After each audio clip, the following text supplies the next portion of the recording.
ሰላም ልጆች እንዴት ናችሁ? እግዚአብሔር ይመስገን እኛ በጣም ደህና ነን። ሳምንታችሁ እንዴት ነበር? ጥሩ እንዳሳለፋችሁ እርግጠኞች ነን። ዛሬም እንደ ሁል ጊዜው አዝናኝ፣ አስተማሪ እና አስደሳች ፕሮግራሞችን ይዘንላችሁ መጥተናል። በዛሬው ፕሮግራማችን ስለ ዓለም የድሆች ቀን በስፋት እናነሳለን። አባ ጽጌ የሚያስተምሩት ትምህርት፣ ክራፍት፣ ትረካ እናም አሃድራማ ይዘንላችሁ መጥተናል። እኔና ናታን በኋላ ተመልሰን እንመጣለን።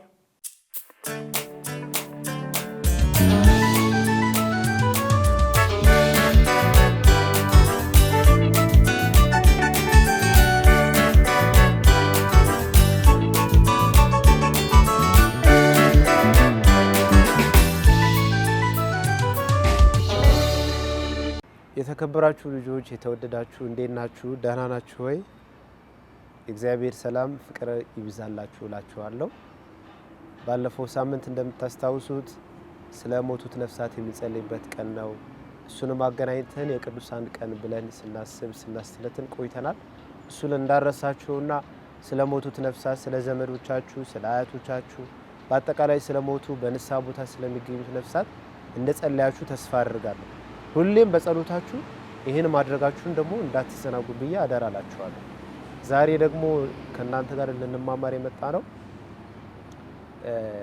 በእርግጥ የድሆች ቀን ነው። የድሆች ቀን ስንል ድሃ ማለት እንግዲህ ብዙ ሀሳብ ይኖረው ይሆናል። ግን እንግዲህ እስኪ በኋላ ትምህርቱን ስንጀምር በደንብ አድርገን እናያለን። ግን አሁን ቀድመን ጸሎት እናደርጋለን። በስመ አብ ወወልድ ወመንፈስ ቅዱስ አሐዱ አምላክ አሜን። ጸጋ የሞላሽ ማርያም ሆይ ሰላም ላንቺ ይሁን፣ እግዚአብሔር ካንቺ ጋራ ነው። ከሴቶች ሁሉ የተባረክሽ ነሽ፣ የሆድሽ ፍሬ ኢየሱስ የተባረከ ነው። ቅድስት ማርያም የአምላክ እናት ለእኛ ለኃጢአተኞች አሁንም በሞታችን ጊዜ ለምኝልን። ለአብ ለወልድ ለመንፈስ ቅዱስ ምስጋና ይሁን አሁንም ዘወትርም ለዘላለሙ አሜን። በስመ አብ እና በዓለም አቀፍ ደረጃ የድሆች ቀን ይከበራል። ድሃ ማለት እንግዲህ ያው ብዙዎቻችን ልንረዳውና ልናውቀው የምንችለው ቃል ነው። ለምን ድሃ ማለት ምንም የሌለው፣ አለፍ ሲል የሚበላ የሚጠጣ የሌለው፣ አለፍ ስንል ደግሞ የሚለብሰው የሌለው ብለን ብዙ ነገር እንጠቅስ ይሆናል እና በማቴዎስ ወንጌል ምዕራፍ 5 ላይ በመንፈስ ራሳቸውን ድሃ ያደረጉ በእግዚአብሔር ፊት ሞገስን ክብርን ስለሚያገኙ በእግዚአብሔር ፊት ሀብታሞች ስለሚሆኑ ደስ ይበላቸው ይላል እና ድሃ ማለት በቃ የሌለው እንደማለት ነው። የሌለው እንደማለት ነው። በመጽሐፍ ቅዱስ ቋንቋ ድሃ ስንል ከሀብት ጋር የተያያዘ አይደለም፣ ወይም ከንብረት ጋር የተያያዘ ነገር አይደለም። በመንፈስ ራሳቸውን ድሃ ያደረጉ ምስኪን ያደረጉ ማለት ምን ማለት ነው? ብዙ ነገር ሊኖራቸው ይችላል፣ ብዙ ሀብት ሊኖራቸው ይችላል። እንግዲህ የሀብት ምልክት ምንላቸው ከጤና ጀምሮ ብር፣ ገንዘብ፣ መኪና የመሳሰሉ ቤት፣ ብዙ ነገሮች ልንጠቅስ እንችላለን። እነዚህ የሀብት ምልክቶች ግን በመንፈስ ራሳቸውን ድሃ ያደረጉ ደስ ይበላቸው። ለምን? በእግዚአብሔር ፊት ባለጸጋ ሀብታም ስለሚሆኑ። ምን ማለት ነው ይሄ? በእግዚአብሔር ፊት ምንም እንደሌለን መቁጠር ማለት ነው። ማለት የኛ ሀብት እኛ የምንላቸው እንደዚህ የምንጠቅሳቸው ነገሮች ሁሉ በእግዚአብሔር ፊት እንደ ምንም ናቸው። ማለት እግዚአብሔር ካለው ነገር ሲነጻጸር በጣም እንደ ምንም ነገሮች ስለሆኑ፣ ስለዚህ በእግዚአብሔር ፊት ሁላችንም ድሃ ነን። ድሃ ማለት ምን ማለት ነው? በቃ ሀብት እንደነገርኳችሁ ሀብት ማለት አይደለም ድህነት ማለት ነው። በእግዚአብሔር ፊት ምንም ሁላችንም ባዶ ነን ማለት ነው። በዓለም ስንኖር ግን በሰው ፊት ያለን ትልልቅ በቃ ሀብታሞች መስለን ልንታይ እንችላለን፣ ወይ ልንሆንም እንችላለን። ሀብታም እንደነገርኳችሁ ገንዘብ፣ እነዚህ የመሳሰሉ ነገሮች ሲኖሩ ነው ማለት ነው። ግን በእግዚአብሔር ፊት ራሳቸውን ድሃ የሚያደርጉ ማለት እያላቸው እንኳን እንደሌላቸው፣ ያላቸው ነገር ደግሞ ለድሆች የሚያካፍሉ ሰዎች፣ እነዚህ በእግዚአብሔር ፊት ምንድናቸው? ሀብታሞች ናቸው ማለት ነው። እና ሰውን ለመርዳት ሰው መሆን በቂ ነው ይባላል። ብዙ ጊዜ በብዙ መንገድ ሰምታችሁ ይሆናል። ይሄ ማለት ምን ማለት ነው? ሰው ለመርዳት ሰው ለማገዝ እናንተ ትልልቅ ነገሮች ላይኖራችሁ ይችላል። ግን ያላችሁ ትንሽም ነገር በጉልበት ሰው ሊያግዝ ይችላል፣ በእውቀቱ ሊያግዝ ይችላል፣ በብዙ ነገር ልናግዝ እንችላለን። እና ድሃ ስንል ይሄን ማወቅና ይሄን መረዳት ያስፈልጋል። ይገርማችኋል በአዲስ ኪዳን ኢየሱስ ክርስቶስ ሰው ሆኖ ከመጣ በኋላ በአይሁዳውያን ዘንድ እንግዲህ ብዙ ጊዜ ቆይቷል። ብዙ ትምህርት ሲያስተምር ነበርና ክርስቶስ ሀብታሞችን ቤት ትቶ ድሆች ቤት እየገባ ነበር የሚበላው እና እነዚህ ፈሪሳውያን የእናንተ መምህር ምን አይነት ነው? በማህበረሰባችን እነዚህ ድሆች ጋር ምግብ ገብቶ አብሮ መብላት አይቻልም። የነሱ ነገር ምንም አይነት ነገር መካፈል አይቻልም እና እንዴት ኢየሱስ እንደዚህ ያደርጋል ብለው ኢየሱስ ላይ ክስ ያነሱት ያላችሁ። ኢየሱስ ግን በጣም በቃ የሚገርመው ባህሪው ደግሞ ይሄ ነው። በማህበረሰቡ ዘንድ በህዝቡ ዘንድ የተናቁ ሰዎች ክርስቶስ ግን ከፍ ሲያደርጋቸው፣ ክርስቶስ ግን ትልልቅ ቦታ ሲሰጣቸውና ክብር ሲሰጣቸው እናያለን። እና ውድ ልጆች ዛሬም እኛ የክርስቶስን ሀሳብ እንድንይዝ ነው፣ የክርስቶስን ዓላማ እንድንይዝ ነው። ድሆችን፣ የተናቁትን፣ ገንዘብ የሌላቸው፣ ቤት የሌላቸው፣ ምግብ የሚበሉት የሌላቸው ሰዎች ሁሉ ስለነሱ እንድናስብና ማድረግ የምንችለው ነገር ሁሉ እንድናደርግ ነው። እና ይገርማችኋል ከዚህ ጋር ተያይዞ ከክርስቶስ ሀሳብ ጋር ተያይዞ በዓለም ደረጃ በቤተ ክርስቲያን በማህበራት ደረጃ ድሆችን ለማገዝ በጣም ብዙ ማህበራት ተቋቁሟል። ለምሳሌ ፍራንቺስካን ማህበር ብትሉ ድሆችን የማገዝ ፍራንቺስካን ማህበር አሁን በወንዶችም በሴቶችም ገዳም አለ። በቤተ ክርስቲያን ደረጃ ብዙ ተቋማቶች አሉ ድሆችን ለማገዝ ድሆችን ለመርዳት በብዙ አይነት መንገድ በዓለም ደረጃ ብዙ ነገር ጥረት ይደረጋል። ቤተ ክርስቲያን ደግሞ የበኩሏን ጥረት ታደርጋለች። ለምን? ድሆችን እንዳንቃቸው ክርስቶስ ራሱ ስላዘዘ ለድሆች ቦታ መስጠት እንዳለብን አቅም የሌላቸው ሰዎች በመንፈስም በስጋ ድሃ የሆኑ ሰዎች ሀብት ንብረት የሌላቸው ሰዎች እነሱን እንድናግዝ አደራ ተብለናል። ለምን? ከክርስቶስ ከመምህራችን ጋር የምንማረው ነገር ስለሆነ ክርስቶስ እንደው እንደ አምላክነቱ እንደ ትልቅነቱ በጣም የናጠጡ ሀብታሞች ጋር ነበር ሄዶ ምግብ መብላት የነበረበት፣ ሄዶ መተኛት የነበረበት፣ መወለድም የነበረበት። ይገርማቸዋል። ግን እጅግ ምስኪንና ድሃ ከሚባሉ ሰዎች ከማርያም ተወለደ። ማርያም ምንም አትታወቅ ምስኪን የነበረች ነች እና ክርስቶስ ይህን መንገድ ከመረጠ እኛ እንደ ሕፃናት እኛ እንደ ማንኛውም ሰው ክርስቶስ ያደረገውን ስራ ማድረግ በተቻለን አቅም ይጠበቅብናል። ይሄ ደግሞ አንደኛውና ዋነኛው ድሆችን ማገዝ፣ የተቸገሩ ሰዎችን መርዳት መሰረታዊና ክርስቲያናዊ ተግባራችን።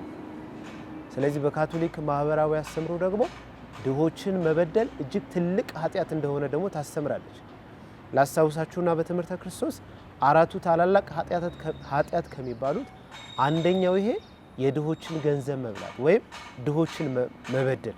ይሄ ትልቅ ኃጢአትና ወንጀል እና ምናልባት በመንግስት ደረጃ ካልታወቀ ላንጠይቅ እንችላለን። ግን በእግዚአብሔር ፊት ግን ይሄ ማንም ሊያመልጠው የማይችለው ነገር ስለሆነ ውድ ልጆች እባካችሁ ብቻ ሳይሆን አደራችሁ እላችኋለሁ ስለ ድሆች እንድትጸልዩ፣ ምንም የሚበሉት የሚጠጡት ስላጡት ሰዎች እንድትጸልዩ፣ የሚለብሱት ስላጡት ሰዎች እንድትጸልዩ። ይሄ የቤተክርስቲያን ጥሪ ብቻ ሳይሆን የክርስቶስም ጥሪ ስለሆነ ስለ ድሆች ያሰባችሁ ያላችሁ መለገስ እንድትችሉ ያላችሁን መስጠት እንድትለማመዱ አደራ እላችኋለሁ። መስጠት የምትችሉት ነገር እንኳን ባይኖር በእውቀታችሁ በጉልበታችሁ እንድታግዟቸው አደራ እላችኋለሁ። ከዛ ውጪ ግን ዋናው እንደ ክርስቲያን ደግሞ እግዚአብሔር እነዚህን ድሆች እንዲጎበኛቸው የሚያስፈልጋችሁ ነገር ሁሉ በሌሎች ሰዎች አማካኝነት አድርጎ እንዲሰጣቸው ስለነሱ እንድትጸልዩ አደራ እላችኋለሁና አሁን እንጸልያለን። በስመ አብ ወወልድ ወመንፈስ ቅዱስ አሐዱ አምላክ አሜን። ቅዱስ አባት እግዚአብሔር ሆይ ስለሰጠህ ጸጋ ስለሰጠን በረከት ሁሉ እያመሰገነ ዛሬ በዓለም ላይ በተለያየ ዓለም ክፍላት በጎዳና ላይ ስላሉት የሚለብሱት የሚበሉት የሚጠጡት ስላጡት ሰዎች እንለምናሃለንና ቸሩ እግዚአብሔር አምላካችን ሆይ እነዚህን ሰዎች ሁሉ በጸጋ በፍቅርህ እንድትጎበኛቸው እኛም ደግሞ ያለንን ለሌሎች ማካፈል የምንችልበትን ኃይልን፣ ጥበብን፣ እምነትን እንድትሰጠን በልጅህ በጌታችን በኢየሱስ ክርስቶስ እንለምናሃለን። አሜን። ለአብ ለወልድ ለመንፈስ ቅዱስ ምስጋና ይሁን አሁንም ዘወትርም ለዘላለሙ አሜን። በስመ አብ ወወልድ ወመንፈስ ቅዱስ አሐዱ አምላክ አሜን። እግዚአብሔር ይባርካችሁ።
ሰላም ልጆች እንዴት ናችሁ? እንደምን ቆያችሁ? ስሜ ተስፋነሽ ይባላለሁኝ። የመጣሁት ከቀበና ኪዳነ ምሕረት ካቶሊክ ቤተክርስቲያን ነው። እንግዲህ ዛሬ ከጎኔ ሁለት ልጆች አሉ። እነሱም ስማቸውን ያስተዋውቁላችኋል። ስሜ ናትናኤል ደስታ እባላለሁ። የመጣሁት ከቅዱስ ዮሴፍ ቁምስና ነው።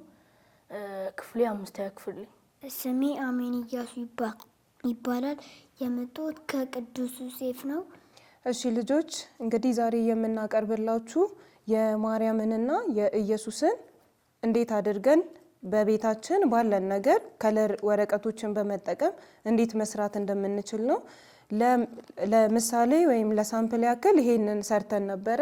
ስለዚህ በዚህ መሰረት ኢየሱስንና ማርያምን ወይ ደግሞ ማርያም ኢየሱስን አቅፋ ያለች አርት እንሰራለን ማለት ነው። ይሄም የሚያሳየን ማርያም ኢየሱስን እንዳቀፈች እኛንም ደግሞ እንደምታቀፍ እኛንም ደግሞ በአማላጅነቷ እንደምታስበን የሚያሳስበን የአርት ስራ ይሆናል ማለት ነው። ስለዚህ ይሄንን ለመስራት የሚጠቅሙን እቃዎች እርሳስ እንጠቀማለን፣ ከለር ወረቀቶች እንጠቀማለን፣ መቅረጫ፣ ማጣበቂያ፣ መቀስ እነዚህን የመሳሰሉ ነገሮች ተጠቅመን ይሄንን ቀላል የሆነ የእጅ ስራ እንሰራለን ማለት ነው። ስለዚህ መጀመሪያ የማርያምን እንሰራለን፣ ቀጥሎ ደግሞ የኢየሱስን እንሰራለን። ስለዚህ ትልቁን ወረቀት አንስተን ማጠፍ እንጀምራለን።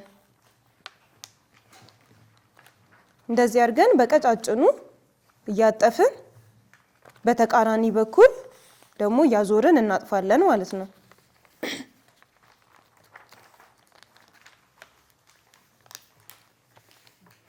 ስለዚህ እየመላለስን በተቃራኒ በኩል እየመላለስን እንደዚህ እናጥፋለን። እሺ እንቀጥላለን።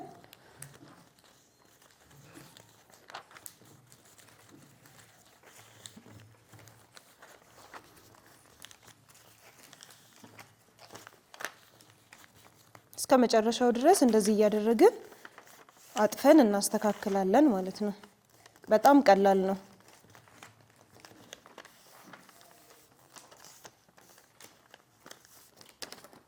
እሺ እንደዚህ ትርፍ የሚመጣብን ከሆነ ትንሽዬ በመቀስ ቆረጥ አድርገን ማውጣት እንችላለን ማለት ነው የቀረችውን።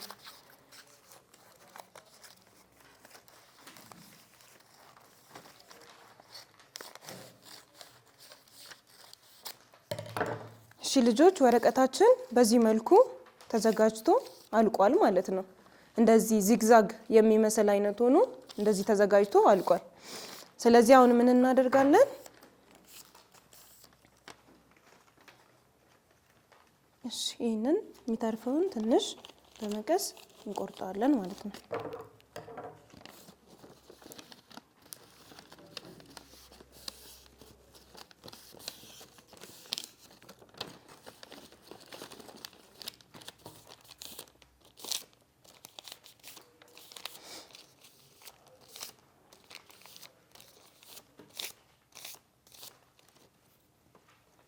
እሺ ልጆች እንቀጥል ስራችንን።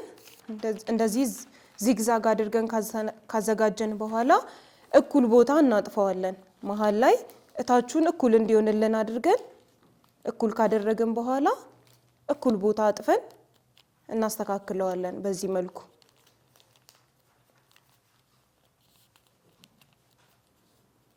እሺ ልጆች አስተካክለን ጨርሰናል።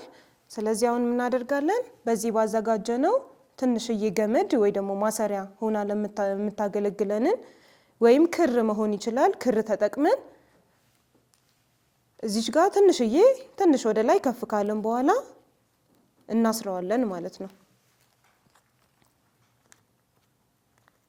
እሺ እናስረዋለን። በገመዳችን ተጠቅመን እናስራለን።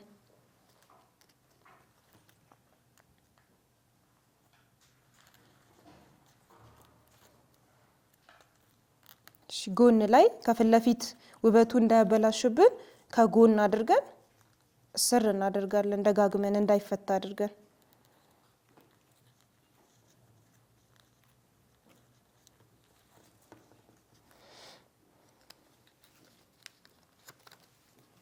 እሺ የሚተርፈውን ገመድ እንቆርጠዋለን ወይም ክር እንቆርጣታለን ማለት ነው።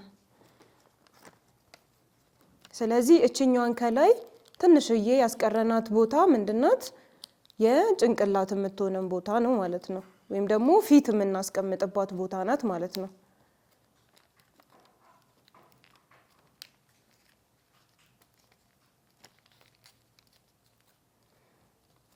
ስለዚህ እንደዚህ ሆኗል።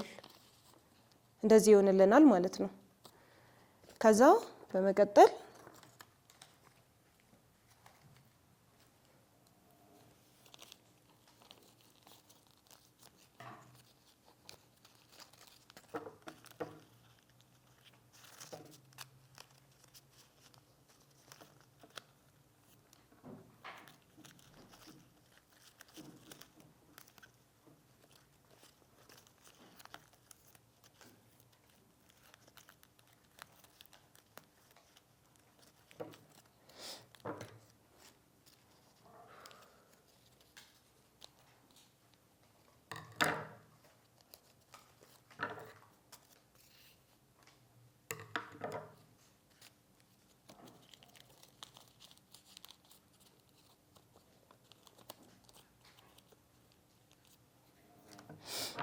ልጆች እስከዚህ ድረስ በገመድ ማሰሩ ድረስ ደርሰናል ማለት ነው። ስለዚህ አሁን የምናደርገው ምንድነው?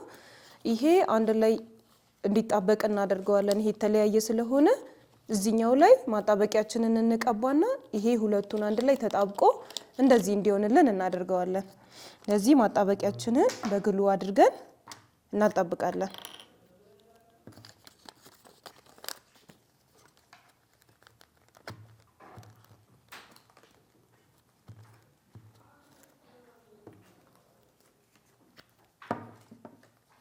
እሺ እናጣብቀዋለን። እንደዚህ አድርገን እንዲጣበቅልን በደንብ እናሸዋለን። እንደዚህ አድርገን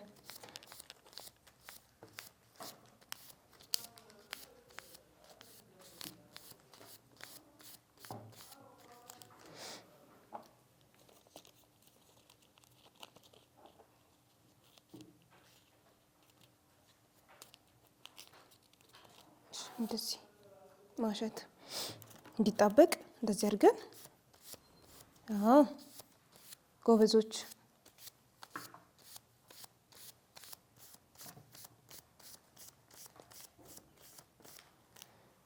ልጆች እንደዚህ ካደረግነው በኋላ ኦሬዲ ተጣብቀዋል ማለት ነው። ስለዚህ እንደዚህ አይነት የሚያምር አይነት ቅርጽ ይሰጠናል ማለት ነው።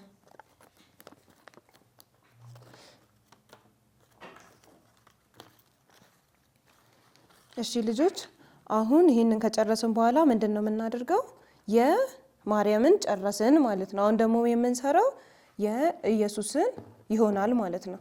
ስለዚህ የሕፃኑን ኢየሱስ ለመስራት ደግሞ ሙሉ ወረቀት ሳይሆን ግማሽ ወረቀት እንጠቀምና ልክ እንደ ቅድሙ የማርያምን እንዳጠፍነው አሁንም እናጥፋለን። በዚግዛግ አድርገን እናጥፋለን።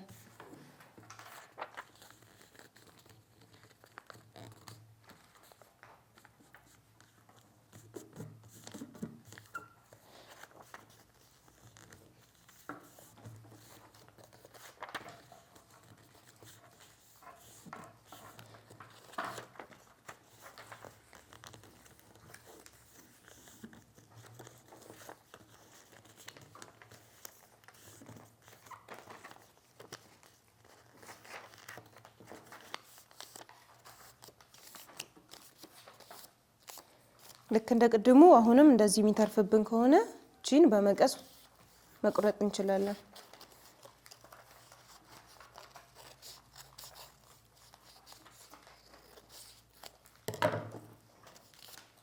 ስለዚህ ልክ እንደ ቅድሙ እንደዚህ ሆኖልናል ማለት ነው።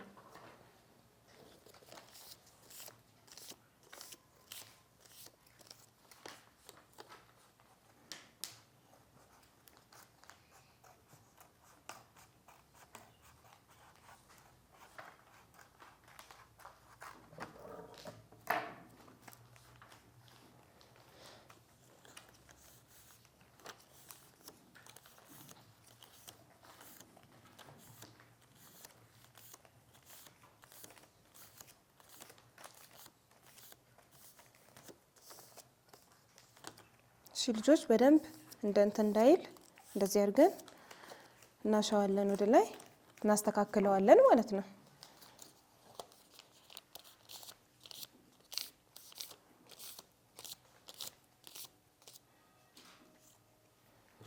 እሺ አሁን የምናደርገው ምንድነው?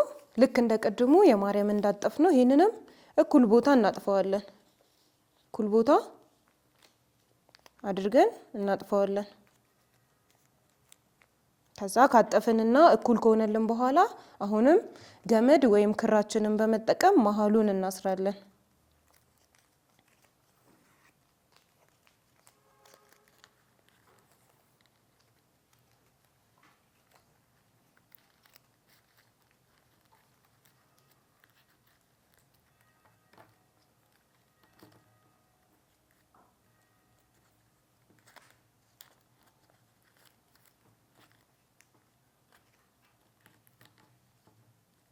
እሺ የተረፈንን ክር ወይም ገመድ እንቆርጠዋለን።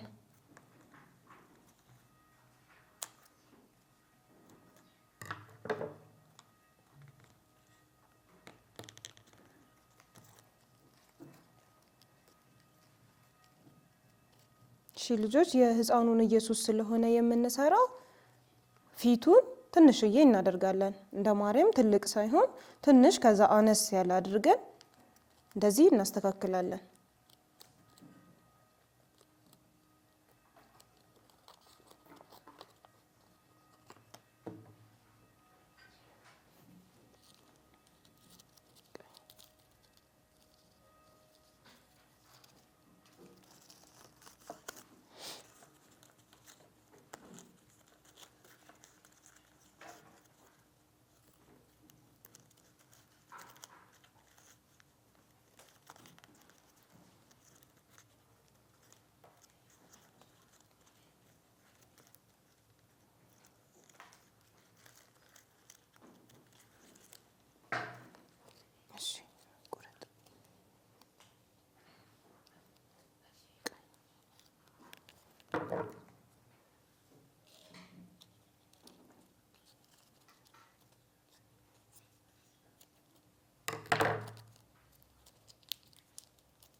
ልጆች ልክ እንደ ቅድሙ አሁንም እዚች ጋር ግሉ እንቀባና ወይ ማጣበቂያችንን እንቀባና እናያይዛለን ሁለቱን ማለት ነው።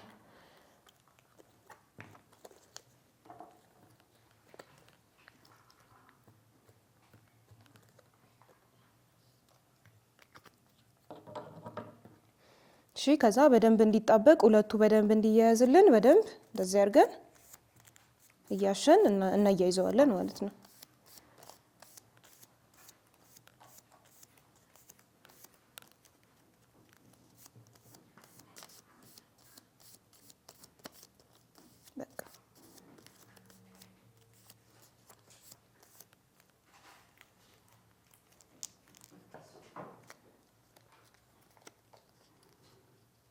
ስለዚህ ልክ እንደ ቅድሙ ልክ እንደ ማርያም አሁንም ይሄኛው እንደዚህ ተጣብቆ የሚያምር እንደዚህ ይሆናል ማለት ነው።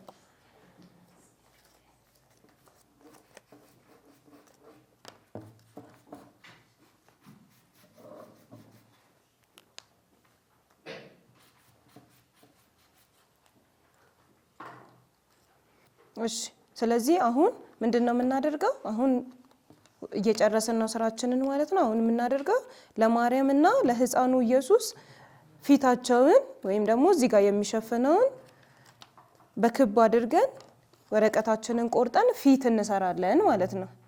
ስለዚህ ወረቀታችንን ተጠቅመን ክብ በመቁረጥ ፊት እንሰራለን።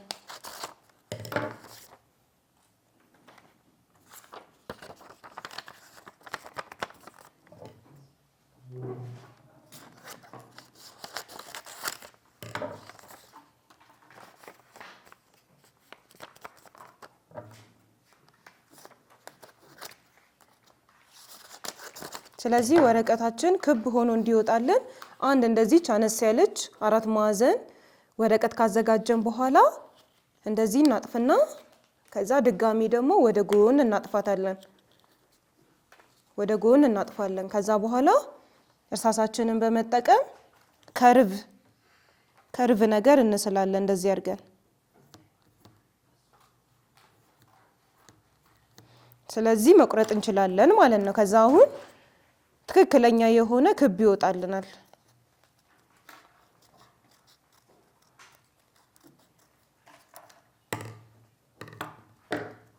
ልጆች ይኸው እንደምታዩት ክብ ነገር ወጥቶልናል ማለት ነው። ከዛ አሁን ይሄንን ማስተካከል ይጠበቅብናል ማለት ነው። ትልቅ ስለሆነብን አሁን ሳይዙን እናሳንስና እየቆረጥን በመቀሳችን የሚበቃንን ያክል እናደርጋለን።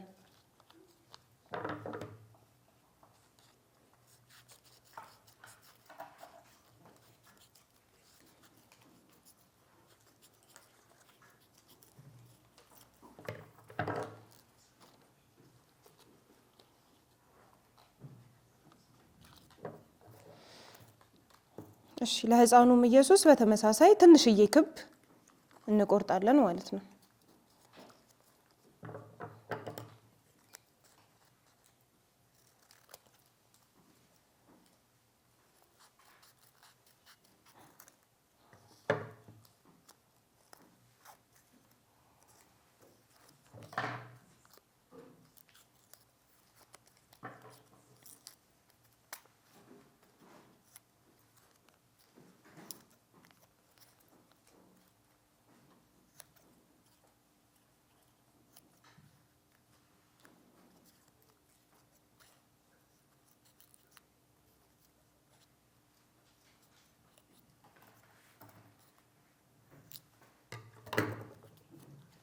እየለካን መቀነስም እንችላለን ማለት ነው። እሺ ስለዚህ አሁን በትክክል ለምንፈልገው እንትን እንደዋለልን እርግጠኛ ከሆነን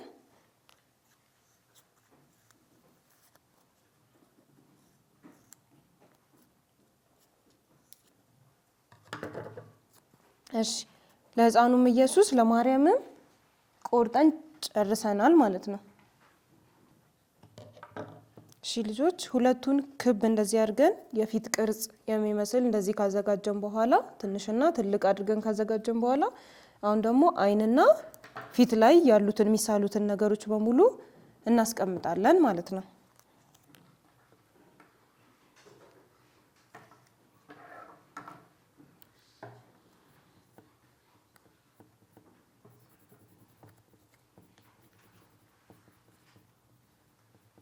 ስለዚህ የማርያምን ደግሞ ጸጉሯ ከፊት ለፊት እንደሚታይ አድርገን ከላይ ጸጉር እንቀባለን ማለት ነው። በጥቁር አድርገን እንቀባዋለን። በእርሳስ መሆን ይችላል።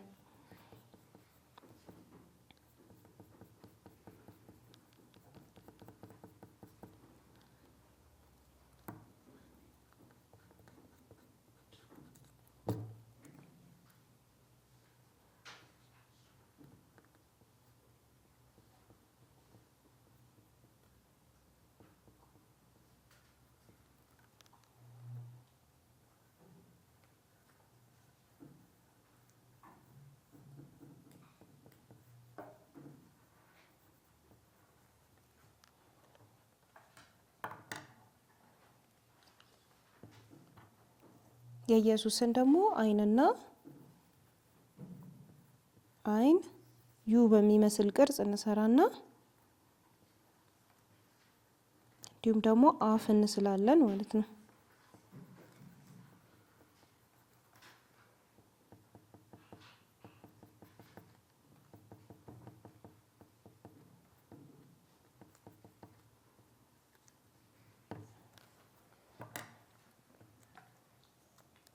እሺ ልጆች ይሄው በዚህ መልኩ ስለን ጨርሰናል ማለት ነው። ስለዚህ አሁን የሚቀረን እነዚህን ከጀርባቸው ማጣበቂያችንን እንቀባና እናስቀምጣለን ማለት ነው።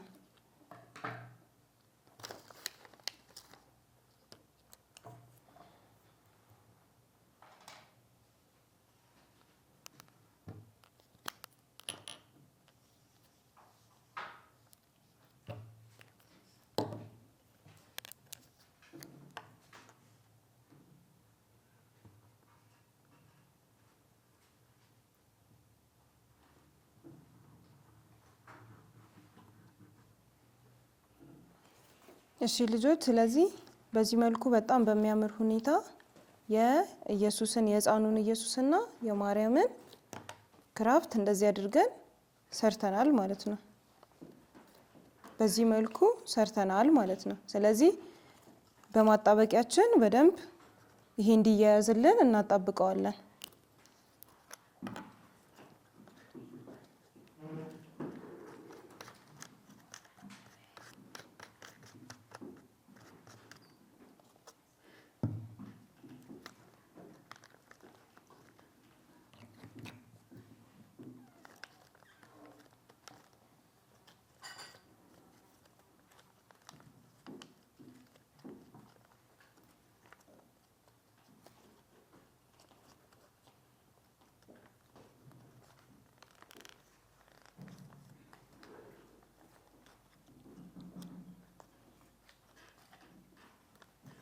ይሄው ልጆች ይሄንን ይመስላል መጨረሻው። እንደዚህ አድርገን የኢየሱስንና የማርያምን እናትነትና ልጅነት እንደዚህ አድርገን በቀላሉ ማሳየት እንችላለን ማለት ነው። እሺ ልጆች እንግዲህ ይሄንን ነገር ስንሰራ ምንድነው ዋናው መልእክቱ? ቅድም በመግቢያ ላይ እንደነገርኳችሁ ማርያም ሕፃኑን ኢየሱስን ተንከባክባ እንዳሳደገች እኛም ደግሞ የሷን እንክብካቤ፣ የሷን አማላጅነት፣ የሷን ጥበቃ የምንለምንበትና እንዲሁም ደግሞ ከሷ አማላጅነትንና ጥበቃን እንደምናገኝ ስለምናምን እሱን መሰረት በማድረግ ይህንን አጭርና ግልጽ የሆነ የእጅ ስራ ሰርተን አሳይተናችኋል። እንግዲህ በቀጣይ እስከምንገናኝ ደግሞ መልካም ጊዜ ይሁንላችሁ።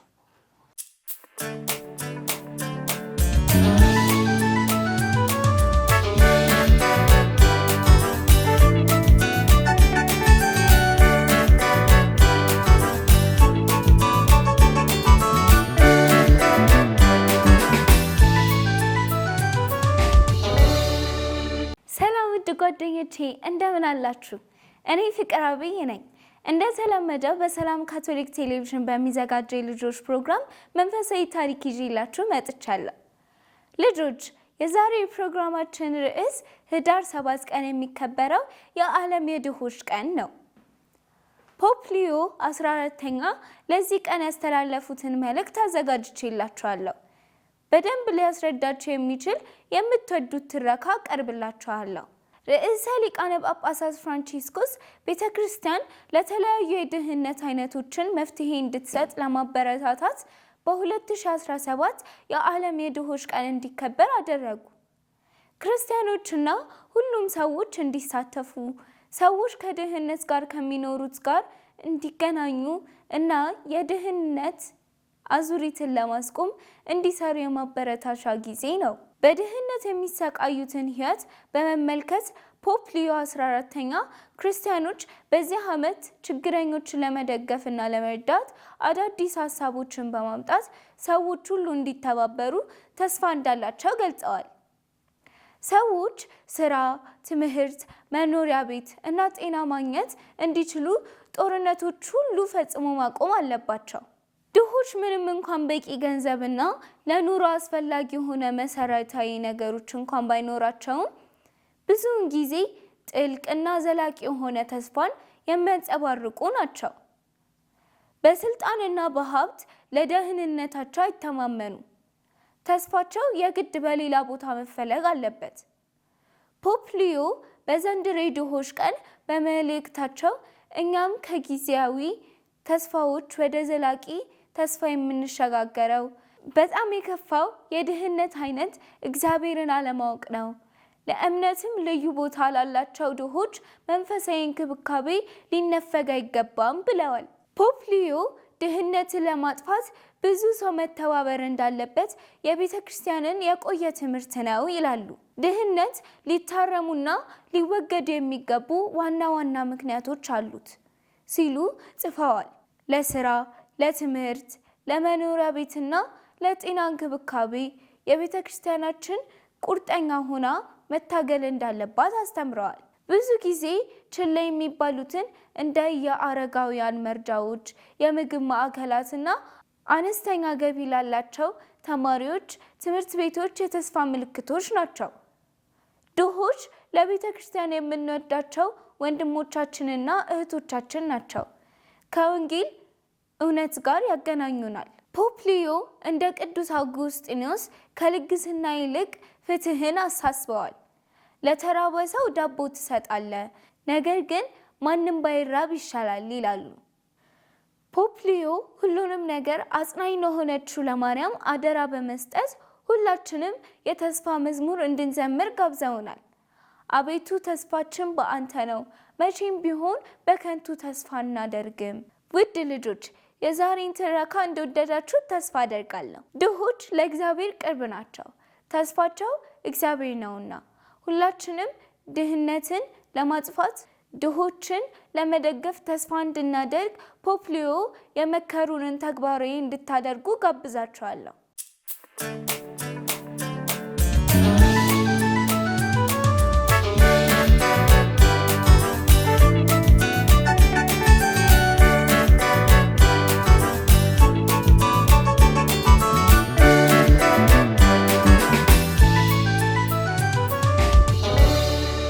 ተመልሰን መተናል ልጆች። ፕሮግራማችንን እንደወደዳችሁት እርግጠኞች ነን። የዛሬው ፕሮግራማችን ድሆችን መርዳት እንዳለብን በሚገባ አስተምሮናል። አዎ ልጆች፣ የዛሬው ፕሮግራማችን ይህንን ይመስል ነበር። ሳምንት ደግሞ በሌላ ፕሮግራም እስከምንገናኝ ድረስ እንወዳችኋለን። ቻው ቻው።